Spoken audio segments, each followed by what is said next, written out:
አጀንዳ በህይወታችሁ ላይ ካለ የሆነ ኢላማ ትሆናላችሁ። ባይዘው ለብዙ ሰው አላማው ካለባችሁ ኢላማ የሚያረጋችሁ ይገኝ። ማንም የፈለገው ሊሆን ይችላል። የናንተ ኢንቴንሽንና ሞቲቭ ግን ንጹህ መሆን አለ። እግዚአብሔር እድሜያችሁን ሁሉ ከናንተ ጋር እንዲኖር ያለ ጸጸት እግዚአብሔር በብዙ ስኬት ከናንተ ጋር እንዲቆም የናንተ ኢንቴንሽን የናንተ ሞቲቭ መነሻ ሐሳብ ውስጣችሁ ልባችሁ ንጹህ መሆን አለ። ዮሴፍ ልቡ ንጹህ፣ ወንድሞቹ ናቸው ክፉ፣ ወንድሞቹ ናቸው ተንኮለኛ፣ ዮሴፍ ልቡ ንጹህ ነው።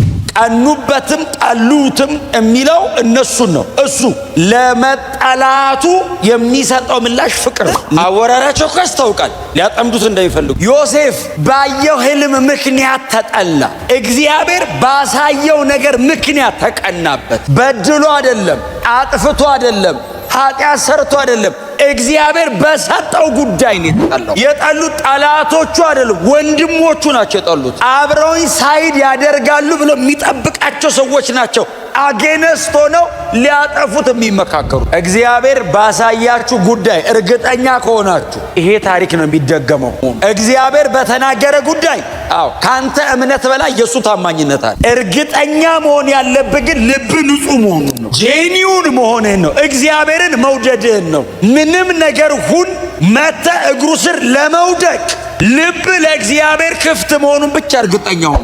እንደ ወንድሞቹ ተንኮል ያሰበቀን ማንም አይደለም፣ ራሱ በገዛ እጁ እግሩን ጎትቶ ይጥላል። የተናገረ ይፈጸማል። ሲናገረ አንተም ብሎ አይናገርም፣ ራሱን አይቶ ነው የሚናገረው። አቋቋመ፣ አረማመድ፣ አሯሯጥ፣ አጸላይ ብሎ አይደለም የሚናገር። ከተናገረ በኋላ ነው ጸሎት የምታገኝ። ከተናገረ በኋላ ነው ትጋት የሚመጣል። እንደዚህ አቅደሃል በኔ የምትለው እንጂ እግዚአብሔር አቋቋምህን ስትራክቸርህን አይቶ አይናገርም። እግዚአብሔር ይናገራል፣ ተስተካከለ። ዘፍጥረት ምዕራፍ 37 ላይ የጌታን ቃል አብረን እናነባለን። ቁጥር 5 እናንብበው። በጌታ በኢየሱስ ክርስቶስ ስም አነበዋለሁ። ወንድሞቹም አባታቸው ከእነርሱ አብልጦ የሚወደው መሆኑን ሲያዩ ዮሴፍን ጠሉት፣ በቅን አንደበት ሊያናግሩት አልቻሉ። ዮሴፍም ሕልም አለመ፣ ሕልሙንም ለወንድሞቹ ሲነግራቸው የባሰ ጠሉት። ቁጥር 8 ወንድሞቹም ለካስ በላያችን ለመንገሥ ታስባለህና ለመሆኑ አንተ እኛን ልትገዛ አሉት። ስለ ሕልሙና ስለተናገረው ቃል ከፊት ይልቅ ጠሉ። ቁጥር 11 ወንድሞቹም ቀኑበት፣ አባቱ ግን ነገሩን በልቡ ያዘው። የዘፍጥረት 37 የዮሴፍ ታሪክ ነው። እንደው በእውነት ነው የምላችሁ እንደ መልእክት ነው ልቤ ላይ ቁጭ። ወንድሞቹ ጠሉት በሚል ሐሳብ ነው እና እዚህ ጋር እንግዲህ ሶስቴ ነው አይደል?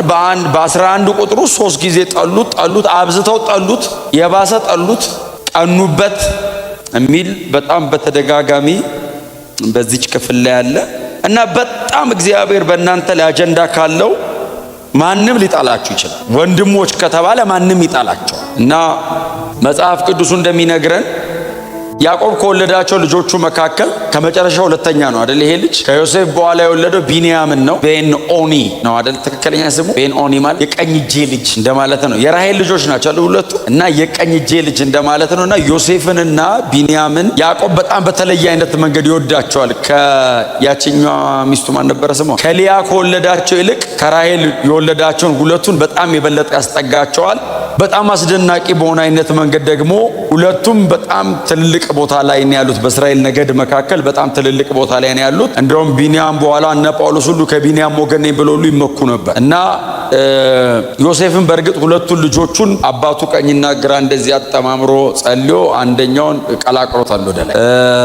እና ዮሴፍ ከሚወደዱ ከሁለት ልጆች መካከል አንደኛው እሱ ነውና አባቱ ከሌሎቹ ይልቅ ይወደው ስለነበር በጣም አንድ ጌጠኛ ቀሚስ ገዝቶ ሰጠው ይላል። እና በጣም ጌጠኛ ናት ቀሚሷ፣ በጣም ዲኮሬቲቭ ናት፣ በጣም ነው የምታምረው። እና የድሮ ሰው እንደዛ ነው የሚለብሰው፣ እንደዚህ በስነ ስርዓት እንደዚህ አይነት ልብስ አልነበረም። በጣም ቆንጆ ጌጠኛ የሆነች ቀሚስ ሰጠው። ደግሞ ልጅ ነው፣ ገና ልጅ ነው። ልጁ እንዲሁ ጥሎበት አባቱ ይወደዋል። አባቱ ይወደው ነበር የሚል ቃል አለ። ለዛ ነው የጠሉት። ጌታ ይባረክ። ስላየ ብቻ አይደለም፣ አባቱም ይወደው ስለነበረ በቃ ከኛ ይልቅ እንዴት ይወደዋል ብለው ነው የጠሉት። አጀንዳ በህይወታችሁ ላይ ካለ የሆነ ኢላማ ትሆናላችሁ። ባይዘው ለብዙ ሰው አላማው ካለባችሁ ኢላማ የሚያረጋችሁ ይበዛል። እና ቀሚሱን ለብሶ እሱ ደግሞ ምንም ወንድሞቹን የማስቀናት ኢንቴንሽን ኢንቴንሽን የለውም። ወንድሞቹን ማበሳጨት ልብ ውስጥ የለም። ዮሴፍ በሰላም ነው የሚኖረው፣ እነሱ ናቸው የሚበሳጩት። መጽሐፉ ሲነግረን እንደውም ዮሴፍ ወንድሞቹን ይወዳቸው ነበር። አድርስ የተባለውን ነገር ይዞ ይሄድ ያደርሳል። ወንድሞቹ ሲጠፉ ፈልጎ ለአባቱ እንደውም እያመጣ ወንድሞቼ በዚህ ነው ያሉት እያለ የሚናገረው እሱ። ምንም ኢንቴንሽን ልብ ውስጥ የለም። በጣም በትህትና አጠገባቸው ያለውን ሰው ወንድሞችን ውደድ በሉ። አዎ አሁን እናንተ ውደዱ፣ ማንም ይጥላችሁ፣ እናንተ ውደዱ።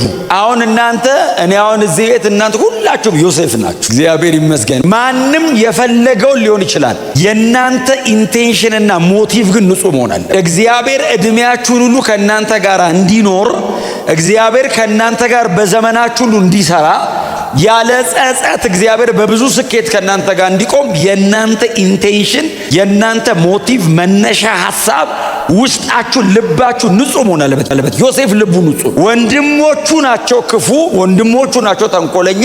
ዮሴፍ ልቡ ንጹህ ነው። ቀኑበትም ጠሉትም የሚለው እነሱን ነው። እሱ ለመጠላቱ የሚሰጠው ምላሽ ፍቅር ነው። ለቅናታቸው የሚሰጠው ምላሽ በጎ ነገር ነው። በፍጹም የሚያደርገው ፕሪቴንድ እያደረገ አይደለም፣ እያስመሰል አይደለም። ጄኒውን ነው ዮሴፍ፣ ጄኒውን ነው። ክብር ለኢየሱስ ይሁን። እና በቀሚሷ ላይ እችን ቀሚስ የሰጠው አባቱ ያዕቆብ ነው። አባቱ ያዕቆብ ብቻ ሳይሆን እግዚአብሔርም ዮሴፍ ላይ አይኑን ጥሏል። ዮሴፍ አንድ በቤቱ መካከል ያለ ግለሰብ፣ አንድ የቤቱ ልጅ ብቻ አይደለም። የሚቀጥለውን የእስራኤልን 400 ዓመት የግብፅ ቆይታ ሪቫን ቆርጦ የሚያስጀምረው እሱ። ከዮሴፍ ጋር ነው አባቶች የሚገቡት። እግዚአብሔር ለአብርሃም የተናገረውን ትውልድ ለ4 ክፍለ ዘመን በሌላ አገር ይኖራል ያለውን ሪቫን ቆርጦ የአባቶቹን 400 ዓመት ቆርጦ የሚያስገባው እሱ። እግዚአብሔር አይኑን ጣለበት እና ልጁን እግዚአብሔር መጣና አንድ ሌሊት ልማሰ። ልጁ ደግሞ በጣም ንጹህ ስለሆነ ያየውን ያወራል። ክፉ ቢሆን አያወራም። ተንኮል ቢያስብ አያወራም። ቀስ ብዬ ነግስባቸዋለሁ። ጄኒውን ነው። ስለዚህ መጣና እንደዚህ ያላቸው ሰብስቦ 11ዱን ከፊቱ አቆሞ ህልም አየሁ አለ። እንዲሁም ጠልቶታል በቀሚሷ። ምን አየ እስቲ በለው ንገረን።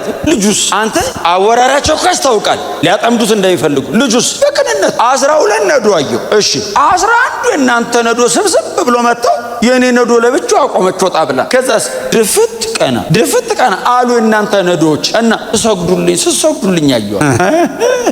ጎናቸው ያለ ሰው እግዚአብሔር ያሳየን በልብ ያዝበሉት። እግዚአብሔር ያላቀደው ጦርነት ላይ አታስከፍት። ብራዘር ከኤልሳቤጥ መማር ጥሩ ነው። እኛ ሙሉ መጽሐፍ ቅዱስ እጃችን ላይ ያለ ዘፍጥረት ብቻ አይደለም፣ ሉቃስ ወንጌልም አለ። 6 ወር ራሷን ሸሸገችም ድብቅ አለች። ለምን እንዴ ጥንት አይነሷል እንዴ የተጀመረ ያቋርጧታል። ባይዘው ቦሬ ድብቅ ብላ ነገሩ ጽንስ መሆኑ እርግጠኛ ስትሆን ምንም እንደማይፈጠር እርግጠኛ ስትሆን ብቅ አለች። ከዛ ተሰወረች። በሰላም የወለደችው ባይዘው ሰውራ። ዘካርያስ ራሱ አያስቀምጥም።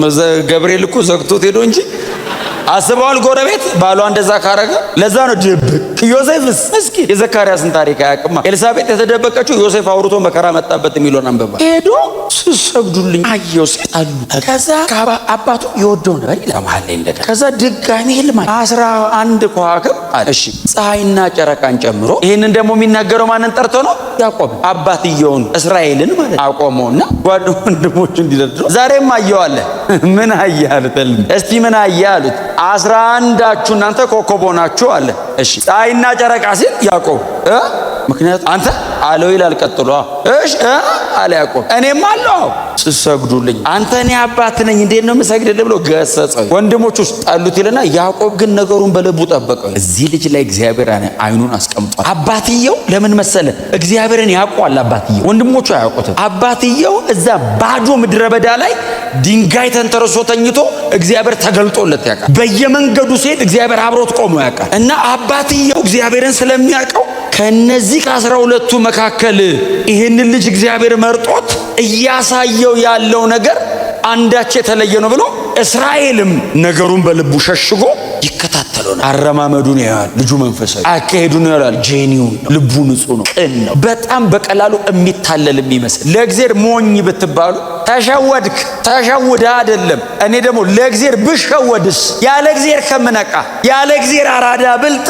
ምናምን ከምትሆን ለእግዚአብሔር ብላ ጅል ሆነ መንፈሳዊ ልሁን ብሎ ከ5 ዓመት በኋላ ድጋሚ ስንገናኝ ያኔ ነው የትኛው ጅል ይሄው ልጁ ሞኝ ነው። ሞኝ ዮሴፍ ነው። ያየውን ያወራል። እስራኤልስ ይከተለዋል። ታውቃለህ ይሄ ልጅ ይላል። እነ ይሁዳ እነ ሮቤል ምናምን በጣም እሳት አውትስማርት ያደርጋሉ። ባይዘው ሮቤልም ትንሽ የበኩር ልጅ ነው። ትንሽ ሞኝ ነገር ነው አይደል?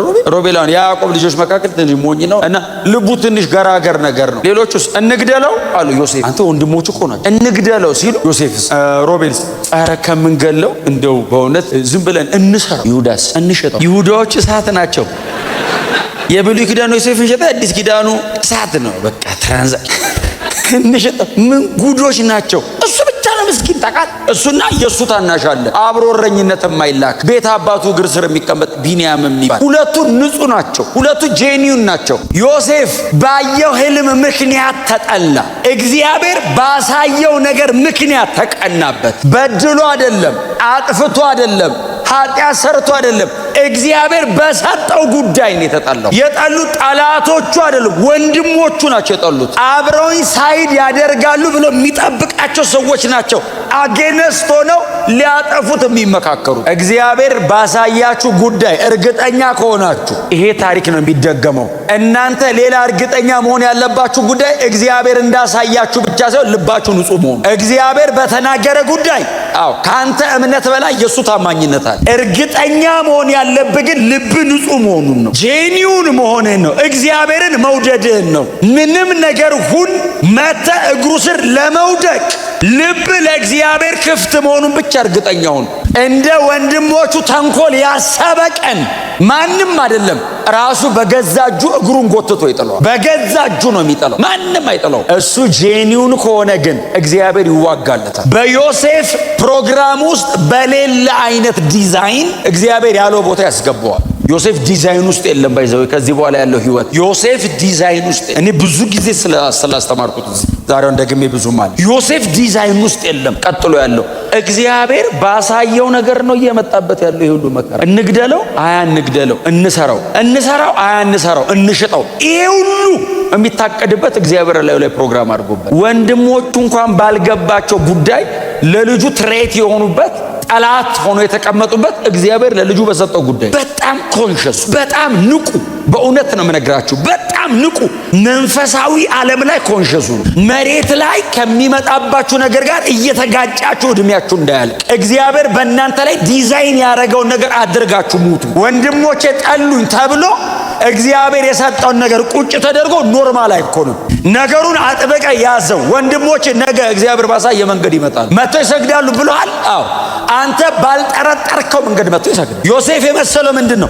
እሱ አባቱ ቤት ገብቶ ወንበር ላይ ቁጭ ብሎ ወንድሞቹ እየመጡ እግሩን የሚያጥቡ ነው የመሰለው። ግብጽ ሄጄ እነግሳለሁ ብሎ መቻሰብ። እግዚአብሔር ዲዛይን ላይ ግን ያለው ከያዕቆብ ቤት ያልፋል። እግዚአብሔር ዲዛይን ላይ ያለው ከ11 ወንድሞቹ ያልፋል። እግዚአብሔር ዲዛይን ላይ ያለው ኔሽንስ ነው። ምክንያቱም መጽሐፍ ሲናገር የምድር ነገስታት ከዮሴፍ መጥተው ገዙ ይላል። ወንድሞቹ እንዳይመስል ነገስታት ገዙት። የዓለም ነገስታት እግዚአብሔር ዲዛይን ባረገው መንገድ ይመጣሉ። እርግጠኛ መሆን ያለብህ እግዚአብሔር የተናገረህን ነገርና ልብ ንጹህ ነው። የተናገረ ይፈጸማል። ሲናገረ አንተም ብሎ አይናገርም፣ ራሱን አይቶ ነው የሚናገረው። አቋቋመ፣ አረማመድ፣ አሯሯጥ፣ አጸላይ ብሎ አይደለም የሚናገር። ከተናገረ በኋላ ነው ጸሎት የምታገኝ። ከተናገረ በኋላ ነው ትጋትም ይመጣል። እንደዚህ አቅደሃል በኔ የምትለው እንጂ እግዚአብሔር አቋቋምህን ስትራክቸርህን አይቶ አይናገርም። እግዚአብሔር ይናገራል፣ ትስተካከላል። ፒውር ነው። እስቲ አሜን። እውነቴን ነው የምናገር። ቅናት የሚባል ነገር እዚህ ውስጥ መኖር የለበት። ገብቷችኋል እያልኩ ያሉትን ቅናት የመንፈሳዊ ቅናት አይደለም። ወንድሞች አጠገብ ባለ ሰው ላይ ያለ ቅናት ገዳይ ነው። ሱሳይድ እንደማረግ ቁጠረው። ቅናት ካለ ላይ ራስን እንደማጥፋት ቁጠረው። ጄኒውን ኮንክስ ልበ ንጹሃን ብፁዓን ናቸው እግዚአብሔርን ያዩታል። እግዚአብሔር ብቅ ይላል። ታውቃለህ ልብ ንጹህ ሲሆን አለው ይላል። ቀና ስትል ሰው አይደለም የምታየው፣ እግዚአብሔርን ሳይድ ያደርግልሃል። አለበለዚያ ዮሴፍ ስማርት ቢሆን ወንድሞቹ ይሁዳን አይችለው። ባይዘው ወንድሞቹ ማለት ይሁዳን አትችለው፣ ሮቤልን አትችለው፣ ሌሎቹን አትችላቸው። ይበልጠዋል። ተደራጅተው ነው የሚቆሙት። አንተስ ከእግዚአብሔር ጋር ለብቻ እግዚአብሔርን የሚያሰራ የልብ ንጽህና ይሄ። ክብር ለኢየሱስ ይሁን። በዚህች ሌላ ነገር አላየም። እኔ አሁን እንግዲህ እስካነበብኩት ድረስ ዮሴፍን በመጽሐፉ ላይ ያለውን የዮሴፍን ታሪክ እስካነበብኩት ድረስ ሌላ ነገር ዮሴፍ አላየ። እግዚአብሔር ሌላ ነገርም አልተናገረው።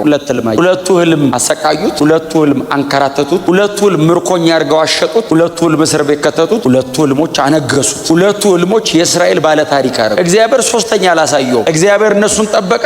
ዮሴፍ በእግዚአብሔር መንገድ ሄደ፣ ሁለቱ ተፈጸመ። ሁለቱ ሲፈጸም ግን የዮሴፍ አይነት ሰው ተፈልጎ እስከማይገኝ ድረስ የተሸጠበትን መንገድ አሰባችሁ? ምን አይነት ዲስአፖይንትመንት! ተሸጠ። ነግሳለህ ብለህ ነው እነሱ ላይ ነው ትነግሳለህ ያልከኛው። ትቻቸው እኮ እየሄድኩ ነው። እንዴት ነው የምነግሰው? እነሱ ይመጣሉ እኮ አንተ አትመጣም። መታው ነው የምትነግሰው። ዮሴፍ ግን በጣም ዲስአፖይንት ሆነ። ተሽጡ። ከዛ ፖቲፋራ የሚባለው ሰው እየገዝቶት ከእስማኤላውያን የቤቱ አለቃ ባይዞ በኋላ ነው የሆነው። መጀመሪያ ዘበኛ ሊትራሊ ቃሉ ጥበቃ ሆነ። በር ላይ ነው የሚቆም። ከዛስ በር እየከፈተ ያስገባል። ከዛስ የፖቲፋራ ሰረገላ ሲመጣ ይወደውል። ፖቲፋራ እንትን ሲል ተቀብሎ እየሮጠ ያደርስ ይመለስ። መጽሐፍ ሲናገር ፖቲፋራ ዮሴፍን አየውን፣ እግዚአብሔር ከዮሴፍ ጋር እንደሆነ አየ። ጥበቃ ሆኖ እግዚአብሔር አብሮታል።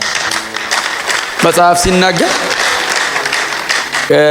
ላሳድግህ ነው አለው። ምን በቤቴ ላይ አለቃት ሆነ ከሚበላው በቀር በሁሉ ነገር ከሚጎርሰው በቀር ነው የሚለው። እንደው መርዚ ኑሮ አይኑሮ ለዮሴፍ ብትገለኝ አንተ እንደማገለኝ ያውቃለሁ፣ እግዚአብሔር ካንተ ጋር በርስቱ ላይ ሾመው ከሚስቱ በቀር ካንቺ በቀር ዮሴፍ ነው ያለው። ባይዘ ፖቲፋራ ሲል አልሰማንም፣ ግን ለዮሴፍ ግን ነግሮታል ለብቻው። አይ ቲንክ እሱ አልሰማች፣ ምክንያቱም ነገራታ ካንቺ በቀር በጥሪቱ ላይ ሾመኝ፣ አንቺን ግን አልሰማሽ። ከዛው በሙሉ በዚህ አቋሙ እስር ቤት ገባ። የመንገሻ መንገድ እየመራው ነው ወደ ዙፋኑ ሲል ወደ እስር ቤት ቤዝመንት ብራዘር በረዶ ክፍል የሚሰቃይበት። ቀጥሎስ ምንም አይነት ፋይል የለውም። ምን አጠፋ የሚል ፋይል የለውም። ፍርድ ቤት ተጠርቶ የሚጠየቅበት ቀጠሮ አያዝለትም። ለምን? ዝም ብለው ነው የወረወሩት። ሌላው ተከሶ የገባ ከሆነ ክሱ ይታያል። ዮሴፍ የክስ ፋይል የለውም። ለዛ ነው እኮ ህልም ፈቶ የሁለቱን ህልም ፈቶ ያኛውን አንተ ትሞታለህ አለው። አንተ ችግር የለውም ባታስበኝ፣ አንተኛው ግን ወደ ስራ ትመለሳል። ያኛው ይሰቀላል። ምንም ይሰቀሉ ሰው ያሰበው አላሰበው። አንተኛው ግን ወደ ስራ ስለምትመለስ ሂድና ለንጉሱ ንገርልኝ፣ ያለ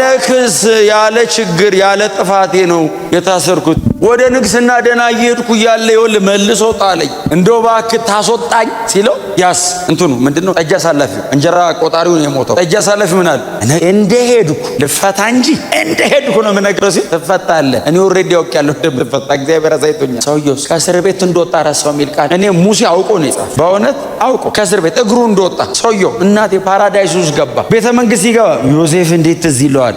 የታሰረበትን ዘመን ያልተዝናናውን ዮሴፍ አይምሮ ጠፋ። ዮሴፍ ተረሳ። ይሄን መንገድ 14 ዓመት ነው ይሄ ሰላያትን 14 ዓመት ነው የተሰራ። ከዛ እግዚአብሔር መቼ ሳይተው ማለት አይተው አንተ ብትረሳው አይረሳ። በቃ ላንግሰው በቃ ይሄ ልጅ ጨርሷል፣ ተመርቋል፣ ላንግሰው አለና ፈርዖን ጋር ሄዶ ሌሊት ልማስ አሁን ፕሮሰስ ተጠብቆ ነው ሲል ከእስር ቤት ቤተ መንግስት አሁን ርቀቱ ዮሴፍንስ ፕሮሰሱን ቆረጠው ጊዜ ለፈርዖን ህልም አሳየው። እነዛ 7 የጥጋብና 7 የረሃብ የሚሆነውን በከብቶቹና በዛ በዛሎቹ አሳየው። ፈርዖንም ህልም አይቶ ተጨንቆ ወሬው ማጆሮ ይደርሳል።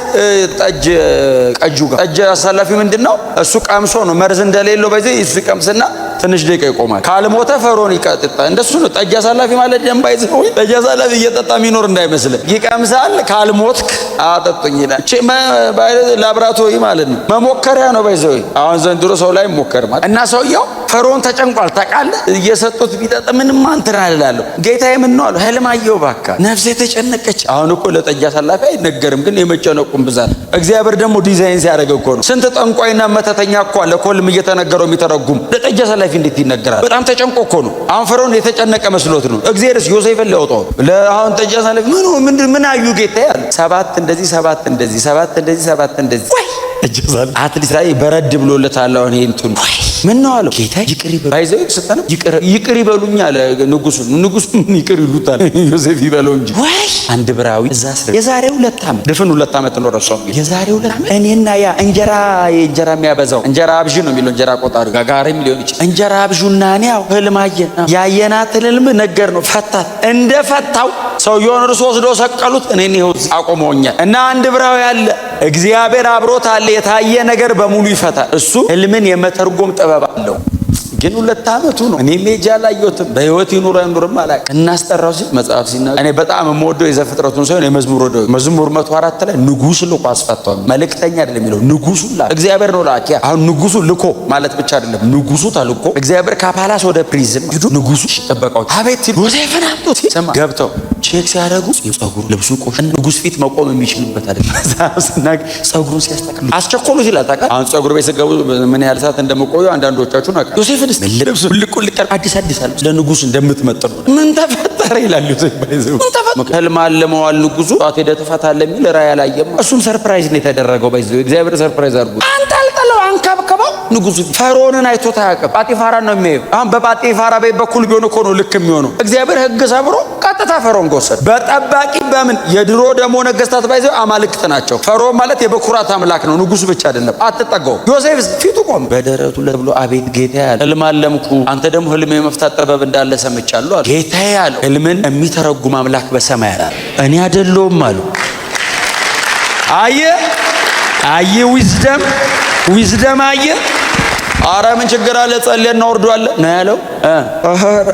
አነካኩኝ ንጉስ ቢሆንም አረ እኔ አይደለሁም ማለት ከፈለጉ ቢመልሱት ይሻላል። ክብር ወስዶ ከሚቀሰፍ ህልም የሚፈታ አምላክ በሰማይ ሲለው ፈርዖን ትክክል ነው እንጂ ለአምላክነቱማ እኔም እኮ መሬት ላይ አምላክ ነኝ በሰማይ ያለ ካልሆነማ እኔ ያልፈታሁትን። ከዛ ሲነግረው ዮሴፍን ተረጎመለት። ሲተረጉም አንተ እኔ እዚህ ውስጥ መቼስ በኋላ ትነግሩኛላችሁ። ስልጣን ወደ ይሰጣል እንደ አይሰጥም እኮ ፈርዖን ስሜት ይሆን እንደዚህ ያለው አንተ አለ። አቤት ዛሬ እኮ ከእስር ቤት የመጣው ጧት እኮ እስር ቤት ነበር። ባይዘይ ተጣጥቦ እኮ ነው እኮ ገና እኮ መምጣቱ ነው። ገና እኮ እስር ቤት እኮ ባይዘይ ጠቅልሎ ያላወጣው እኮ ልብስ ሁሉ አለ። ገና እኮ ቀጠሮ ያዘ። እኔ እኮ የሚፈታለት ስንት እስረኛል ትሰቀላለህ ትፈታለህ የሚባል ቆሞ እያለ እኔ ፈርዖን አለው።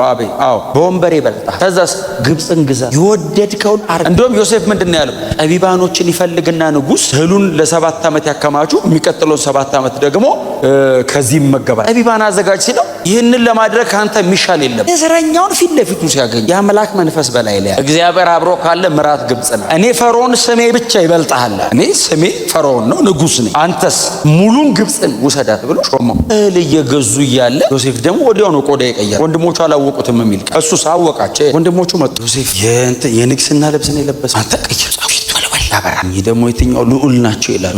እነ ይሁዳ ሸጡ በልቷል እኮ ሸጦት። እሱ ደግሞ የትኛው ልዑል ናቸው አወቃቸው። ከዛስ ወንድሞቹ እንደሆኑ ሲያንዳረከት አይጠበቁኝ ብሎ ወደ ውስጥ ገብቶ አለቀሰ። ወንድሞቼ በህይወት አሉ። ጂሰስ ሸጠውት ይወዳል። ልብህን ቼክ አድርግ። እግዚአብሔር እስከ መጨረሻ አብሮ ይቆማል። ልብህን ቼክ አድርግ። ሪቬንጅ አያስብም።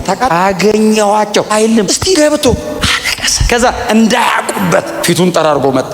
እናንተ ብቻ ናችሁ ልጆች ለአባታችሁ አላቸው። ኧረ አይደለም በጣም ትንሽ አለ። ትንሹ መምጣት ስለማይችል መንገድም ስለማይችል አባታችን ቀጥተነዋል ሲሉ አልመሰለኝም። አውቆ ነው ይላል ሙሴ አውቆ ነው ብሎ በልቡ እንደዚህ ቢንያምን ይዘውት እስኪመጡ ድረስ ታናሹ ወንድሙ ቢንያምን እስኪያውቁ ድረስ ልትሰልሉ ነው የመጣ። እናንተ ፊታችሁ ራሱ ያስታው ምግብ ፍለጋ ረሃብ ያጠወለገውን ሰውዬ እግዚአብሔር ታቃለ ስልጣን ብቻ ሳይሆን ጥበብም ሰጥቶታል። በሉ የተወሰናችሁት እዚህ ትቀራላችሁ፣ የተወሰናችሁ ደግሞ ይቀርቷል የምትሉትን ወንድማችሁን ይዛችሁ ነው አላቸውና የሚገዙበት ጥሬ ብሩን ተቀበለ። ሰቅል ወርቅ ምናምን ተቀበላቸውና የገዙት እህል ውስጥ የሰጡትን ጥሬ ብርና ወርቅ አስገባ ውስጥ አስገባ። ከዛ እህሉን ጫኑላቸው ብሎ አስጫነ። የሆነ አንዱን ነው ሁለቱን አስቀረና ሂዱ አላቸው። ያኛውን ይዛችሁት ነው አላቸው። ከዛ ወደ ቤታቸው እስራኤልን አገኙት። ያዕቆብ ነገሩት። አንድ እዛ የግብፅ ልዑል ንጉሱ ፈርዖን ነው። ታናሽ ወንድም አለን ብለን ሳይቸግረን ታፋችን ወጥቶ ታናሽ ወንድማችሁን ይዛችሁ ካልመጣችሁ በቀር ብሎ እንትናን ይዞታል እና ቢንያምን ይዘን ወስደን ነው የምናስፈታው ሲሉ ያዕቆብ ዮሴፍ ሞቶ ከነ ሐዘኔ ወደ መቃብሬ ልወርድ ነው ስል የቀረኝን ቢንያምን ልታስበሉብኝ ነው? እሱ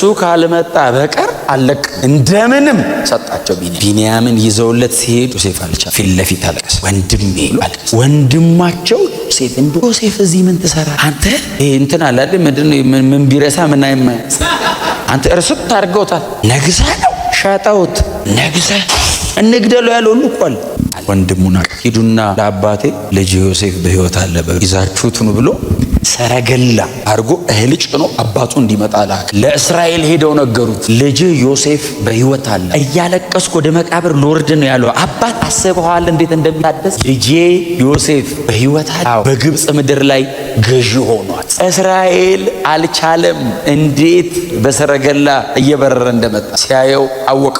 እሱ ያውቀዋል። አባት ነው። ወንድሞቹ አቀፈው፣ ደረቱ ውስጥ አስገብቶ አለቀሰ። በእርጅናዬ አልቅሼ ወደ መቃብሬ ልገባ ነው። ዮሴፍስ ሁለቱ ልጆቹን ይዞለት መጣ። ኤፍሬምና ምናሴ ይዞለት መጣ። እነዚህ ልጆቼ ናቸው። እስራኤል ምርኩዙን ተደግፎ እባርካቸዋል፣ ያንተ ልጆች እባርካ። የዛን ቀን እኔ ሙሴን ለምን እንዳልጻፈው አላውቅም እንጂ ወንድሞቹ አሁን ምንድን ነው የሚሆኑት? ደም ለውሰው ወስደው አውሮ የበላ ያለ እኮ አለ። እነሱ ቁልጭ ይላሉ መሀል እንዲህ ይላል። አባትና ዮሴፍ ደግሞ ያለቅሳሉ። ቢንያምን መሀል አስገብተው ኤፍሬምና ምናሴን ያየው ህልም ያሳየው መከራ ብዙ ነው፣ የሰጠው ክብር ግን ወደር። ከሁሉም የሚበልጠው እግዚአብሔር አብሮት ተራመደ። እግዚአብሔር ከዮሴፍ ጋር አብሮ ነው። ዮሴፍ በግብፅ ምድር አረጀ፣ እድሜ ጠገበ። ሊሞት ሲል ሰበሰባቸውና እንደዚህ ያላቸው እግዚአብሔር መጎብኘትን ይጎበኛችኋል። ለእስራኤል ይሄ ምድር የእናንተ አይደለም፣ እግዚአብሔር ይጎበኛችኋል አላቸው።